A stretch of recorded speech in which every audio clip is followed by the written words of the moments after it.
Guys, അപ്പോൾ ഇന്നത്തെ നമ്മുടെ വീഡിയോ നല്ല കിടക്കാച്ച വീഡിയോ ആണ്. നല്ല സൂപ്പർ ഐറ്റമാണ് ഇന്നത്തെ നമ്മുടെ വീഡിയോ എന്ന് പറയുന്നത്.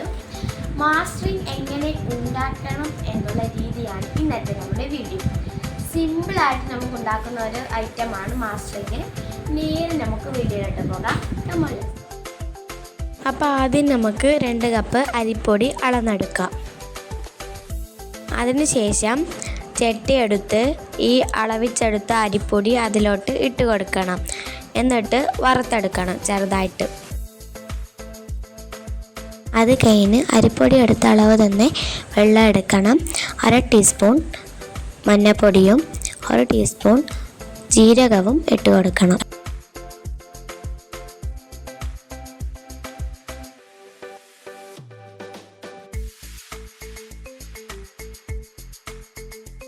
പിന്നെ മുളക് 2 ടീസ്പൂണും ഇട്ട് കൊടുക്കണം. പിന്നെ ആവശ്യത്തിന് ഉപ്പും ഇട്ട് കൊടുക്കണം. എന്നിട്ട് അതൊക്കെ മിക്സ് ആക്കണം നന്നായിട്ട്. അത് മിക്സാക്കിയ ശേഷം ജാറിലിട്ട് പിടിയാക്കിയ മാസും ഇട്ട് കൊടുക്കാം നമുക്ക്. എന്നിട്ട് കുത്തിട്ട് വരുന്നുണ്ട്, നന്നായി ഇളക്കി കൊടുക്കാം. അതിനുശേഷം നേരത്തെ വറുത്തെടുത്ത് വെച്ച അരിപ്പൊടി ഇട്ട് കൊടുക്കണം. അരിപ്പൊടി ഇട്ട ഉടനെ നന്നായിട്ട് ഇളക്കണം, അല്ലെങ്കിൽ അരിപ്പൊടി ചെറുതായിട്ട് കട്ടായിട്ട് വരും.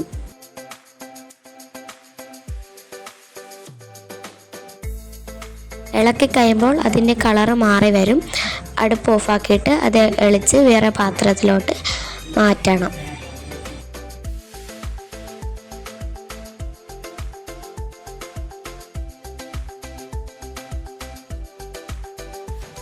മാറ്റിയതിന് ശേഷം 2 മിനിറ്റ് മൂടി വെക്കണം. മൂടിയതിന് ശേഷം നമുക്ക് വീണ്ടും അത് തുറപ്പെടുക്കാം. അതിനുശേഷം വെള്ളം എടുത്ത് വെള്ളത്തിൽ 2 കൈ മുക്കി അത് കൂട്ടിക്കൊടുക്കണം. മാവ് കുഴച്ച് കൂട്ടുന്നത് പോലെ നന്നായിട്ട് കൂട്ടിക്കൊടുക്കണം. ഇടയ്ക്കിടെ വെള്ളം കയ്യിൽ മുക്കിയിട്ട് ആദ്യം അത് കൂട്ടി കൊടുക്കണം. അപ്പം നന്നായിട്ട് കൂടി വന്നിട്ടുണ്ട്. കൂടി വന്നതിന് ശേഷം എണ്ണ ഒഴിച്ച് കൊടുക്കാം. എണ്ണ ഒഴിക്കാം, പാചകത്തിന് ശേഷവും ഒഴിക്കാം, മുമ്പും ഒഴിക്കാവുന്നതാണ്. ഞങ്ങൾ ശേഷം ഒഴിച്ചിട്ട് കൊടുത്തിട്ടുണ്ട്. അത് നന്നായിട്ട് കൂട്ടിയെടുക്കണം. എണ്ണ എല്ലാ സ്ഥലത്തിലും എത്തി. അതിന് ശേഷം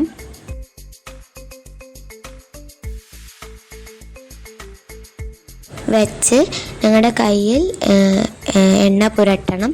നിങ്ങളുടെ കയ്യിൽ എണ്ണ പുരട്ടിയിട്ട് അത് കുറച്ചെടുത്ത് ഉരുട്ടിയിട്ട് കോൾ ഷേപ്പിൽ കൊണ്ടുവരണം. കോൾ ഷേപ്പിൽ കൊണ്ടുവന്നതിന് ശേഷം കയ്യിൽ വിരലിലിട്ട് റിങ് പോലെ ചുറ്റിയെടുക്കണം. റിങ് പോലെ ചുറ്റിയെടുത്തിട്ട് അത് വെക്കണം. അതുപോലെ ചെയ്താൽ റിങ് പോലെ കിട്ടും. പിന്നെ കുറേ എണ്ണം ഉണ്ടാക്കിയിട്ടുണ്ട്. ഇനി നമുക്ക് ഒരു ചട്ടി എടുത്ത് അതിലോട്ട് എണ്ണ ഒഴിച്ചിട്ട്, സൺഫ്ലവർ എണ്ണയാണ് ഞങ്ങൾ ഒഴിച്ചത്, എണ്ണ ഒഴിച്ചിട്ട് അതിലോട്ട് ഇത് ഇട്ട് കൊടുക്കുന്നുണ്ട്. നന്നായിട്ട് പൊരിച്ചെടുക്കണം കേട്ടോ. നമ്മൾ വിചാരിക്കും ഇത് പൊരിച്ച് നന്നായിട്ട് വന്നിട്ടുണ്ട്, പക്ഷേ ഇത് പിന്നീട് വെച്ച് കഴിയുമ്പോൾ ടപ്പർ പോലെ വരും. അതുകൊണ്ട് നന്നായിട്ട് പൊരിച്ചെടുത്ത് ഇടണം. നല്ല അടിപൊളി ടേസ്റ്റാണ്. എല്ലാവരും ട്രൈ ചെയ്ത് നോക്കണം. അതൊരു പേപ്പറിലോട്ട് ഞങ്ങൾ മാറ്റി കൊടുക്കുകയാണ്. അതിൻ്റെ എണ്ണയൊക്കെ പേപ്പറിലോട്ട് പോകാൻ വേണ്ടിയിട്ടാണ് ഇങ്ങനെ മാറ്റി കൊടുത്തത്. അപ്പോൾ വീഡിയോ കണ്ടവർ ലൈക്കും സബ്സ്ക്രൈബും ചെയ്യാൻ മറക്കണ്ട. അടുത്ത വീഡിയോ എത്തുന്നവരെ ടാറ്റാ.